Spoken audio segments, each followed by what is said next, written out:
जय हिंद साथियों, रात को 12 बजे देश में आजादी का जश्न मनाया गया। कहा गया देश को दूसरी आजादी मिल रही है। लता मंगेशकर जी का गाना सुनिए, हर्षोल्लास के साथ वाहवाही कीजिए सरकार की, जश्न मनाइए। जीएसटी आया, जीएसटी आया, जीएसटी आया।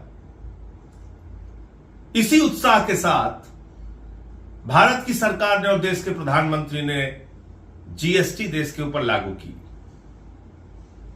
2017 में।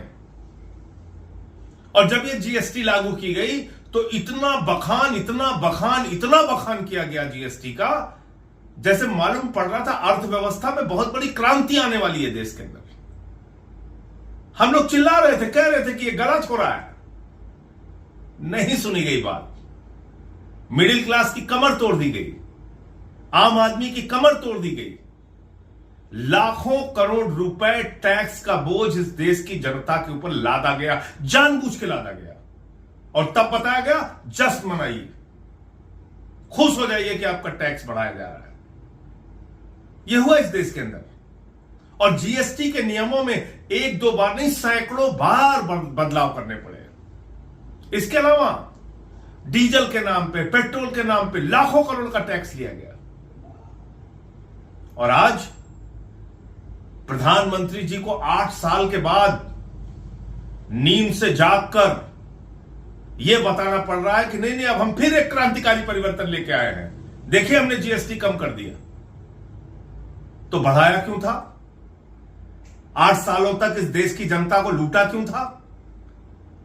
प्रधानमंत्री जी, जो लाखों करोड़ रुपए इस देश की जनता के जेब से टैक्स के नाम पे लूटा गया है, वो पैसा उनके खातों में वापस कीजिए।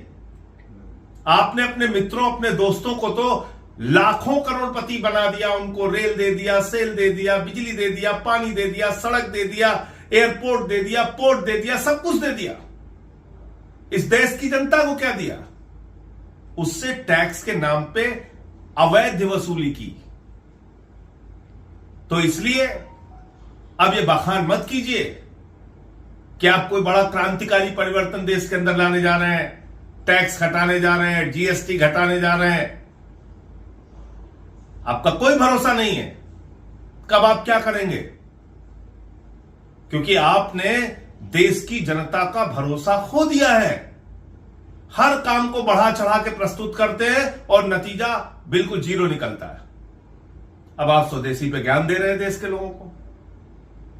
बीएमडब्ल्यू की कारों का काफिला आपके साथ, विदेशी विमान आपके साथ, विदेशी हेलीकॉप्टर आपके साथ, इटली का चश्मा आप पहनेंगे, स्विट्जरलैंड की घड़ी आप लगाएंगे, जर्मनी की गाड़ियों में आप चलेंगे, अमेरिका का फोन आप इस्तेमाल करेंगे और ज्ञान देंगे देश के लोगों को। देश के लोगों, स्वदेशी अपनाना है। शुरुआत अपने से कीजिए, अपने से कीजिए। इसलिए आपकी बातों का असर देश की जनता में कम हो रहा है, क्योंकि कथनी और करनी में जमीन और आसमान का अंतर है। खुद सारी सुख सुविधाएं भोगना है, विदेशी सामानों के ऊपर निर्भर रहना है। गलवान घाटी में हमारे जवान शहीद हो जाते हैं और उसके बाद आपने चीन के साथ 39 लाख करोड़ रुपए का व्यापार किया। जब मैं 39 लाख करोड़ बोल रहा हूं तो देश की जनता अगर कहीं लिखना चाहेगी 39 लाख करोड़ रुपए, तो जीरो लगाते लगाते आप थक जाओगे। अब आपको स्वदेशी याद आ रहा है। आपने चीन के साथ 39 लाख करोड़ रुपए का आयात किया है। चीन के सामान हिंदुस्तान में मंगाए हैं 39 लाख करोड़ रुपए के। हिंदुस्तान के व्यापारियों के व्यापार को आपने नष्ट किया है। तो कभी आपके लोग कहते हैं अब चीन के सामानों का बहिष्कार करो, अमेरिका से अच्छे संबंध हो जाते हैं, आप कहते हैं अमेरिका से सामान खरीदो, फिर कहते हैं अमेरिका के सामानों को बहिष्कार करो। आपकी नीति क्या है?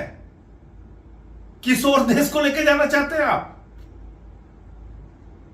अब अमेरिका ने 50% टैरिफ आपके ऊपर लगाया और आपने कपास के ऊपर लगने वाला 11% आयात शुल्क जीरो कर दिया, हिंदुस्तान के करोड़ों किसानों को बर्बाद कर दिया। यह है आपकी अर्थनीति, यह है आपका आर्थिक व्यवस्था के बारे में ज्ञान।